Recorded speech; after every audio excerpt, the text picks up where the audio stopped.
Welcome back, Changemakers. Today we're stepping into one of the trickiest and most powerful parts of M&E, data analysis and interpretation. Data सच बोलता है या कहानी बनाता है? मैं आपको आज एक सच्चाई बताने वाली हूँ। डेटा भी कभी-कभी अपना नाटक करता है। और इस नाटक को समझने के लिए आज हम सीखेंगे डेटा एनालिसिस, इंटरप्रिटेशन और बायस। एक रियल वर्ल्ड सिचुएशन लेते हैं। एक रिपोर्ट में लिखा है MGNREGA success 80% rural jobs created, और दूसरे में MGNREGA workers are unpaid for 3 months। भारत में ऐसे एग्जाम्पल रोज मिलते हैं। एक ही स्कीम, एक जगह सक्सेस स्टोरी, दूसरी जगह पब्लिक प्रोटेस्ट। क्यों? क्या डेटा गलत था? नहीं, डेटा के इंटरप्रिटेशन में दिक्कत थी। इस वीडियो में आप जानेंगे क्वांटिटेटिव और क्वालिटेटिव डेटा का बेसिक एनालिसिस कर पाएंगे, बायस को पहचानना और सुधारना सीखेंगे, और जब डेटा कन्फ्लिक्टिंग हो तो सही कहानी कैसे निकालें, ये भी जानेंगे। डेटा का मिसइंटरप्रिटेशन ये सोचने से ज्यादा कॉमन है। कभी-कभी एक छोटी सी गलती भी बड़े कॉन्सिक्वेंसेस तक ले जा सकती है। इस सेगमेंट में हम कुछ रियल वर्ल्ड एग्जाम्पल्स देखेंगे जहां डेटा का गलत इंटरप्रिटेशन हुआ और रिजल्ट्स काफी सरप्राइजिंग निकले।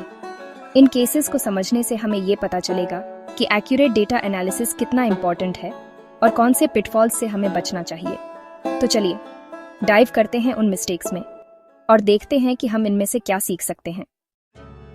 चलिए कुछ असली भारत के एग्जाम्पल्स लेते हैं। स्वच्छ भारत मिशन सरकार ने बोला 100% ODF ओपन डेफिकेशन फ्री, लेकिन ग्राउंड सर्वेज ने दिखाया कई गांव सिर्फ कागज पर ODF थे। टॉयलेट्स तो बने पर यूज नहीं हुए।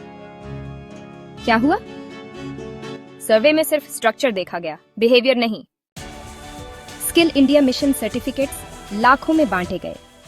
रिपोर्ट्स आई यूथ स्किल्ड, पर फॉलोअप में पता चला 50% ट्रेंड यूथ को जॉब ही नहीं मिला था।